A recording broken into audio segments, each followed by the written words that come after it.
तालियों की ये गूंज एक पहलवान के लिए है। यह 12 दिसंबर 1956 की बात है। 28 साल के युवा और 130 किलो वजन वाले दारा सिंह ने दर्शकों की जोरदार तालियों के बीच 182 किलो वजन वाले किंग कॉन्ग को अपने सिर के ऊपर उठाकर लगभग रिंग से बाहर फेंक दिया था।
उन्नीस 1950 के दशक में ऑस्ट्रेलिया में हुए इस मुकाबले को उस समय के लोग आज भी याद करते हैं।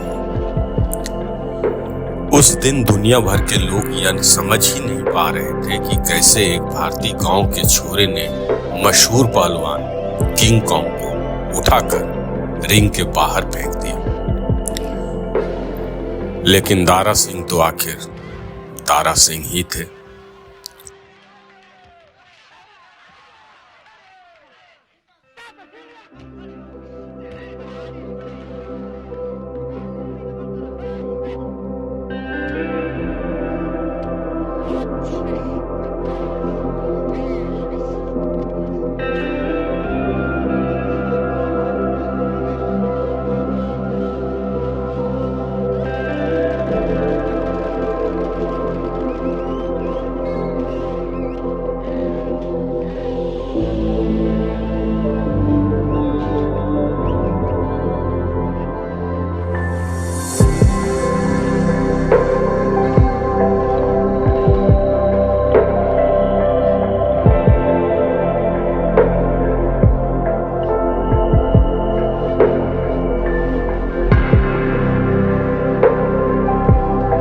उन्होंने लगभग 500 पेशेवर मुकाबलों में भाग लिया और सभी मुकाबले में उनकी जीत हुई।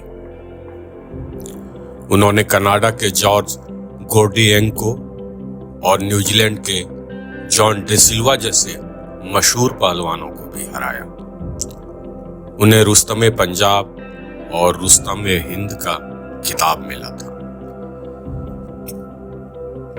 दारा सिंह का जन्म 19 नवंबर 1928 को पंजाब के अमृतसर इलाके के एक गांव धर्मूचक में हुआ था। उनकी मां बलवंत कौर थी और पिताजी का नाम था सूरत सिंह रंधावा। साल 1952 में दारा सिंह फिल्मी दुनिया में आए और छा गए। मुमताज के साथ उनकी जोड़ी खूब जमी। उन्होंने फौलाद, मेरा नाम जोकर, धर्मात्मा, राम भरोसे, मर्द समेत लगभग 500 से ज्यादा फिल्मों में अपना दमखम दिखाया। उन्होंने रामानंद सागर के धारावाहिक रामायण में भगवान हनुमान की भूमिका निभाई और बेहद लोकप्रिय हुए। फिल्मी महफिलों में उन्हें खूब मन लगता था। एक बार किसी के कहने पर उन्होंने महान अभिनेता राज कपूर को भरी महफिल में उठा लिया था। उन्होंने अपनी आत्मकथा भी लिखी जो हिंदी में प्रकाशित हुई थी। उन्होंने फिल्म नानक दुखिया सब संसार का निर्देशन और निर्माण भी किया। इसके बाद उन्होंने हिंदी के अलावा पंजाबी में भी कई फिल्में बनाई। अखाड़े के बाद फिल्मों और लेखन में अपना जलवा दिखाने के बाद दारा सिंह ने राजनीति की दुनिया में भी कदम रखा। उन्होंने बीजेपी में शामिल होकर अपने राजनीति की शुरुआत की। वर्ष 2003 में वह राज्यसभा के सदस्य बने। इसके अलावा वह जाट महासभा के अध्यक्ष भी थे। लेकिन जिंदगी तो एक जंग ही है। कुश्ती से लेकर सिनेमा तक,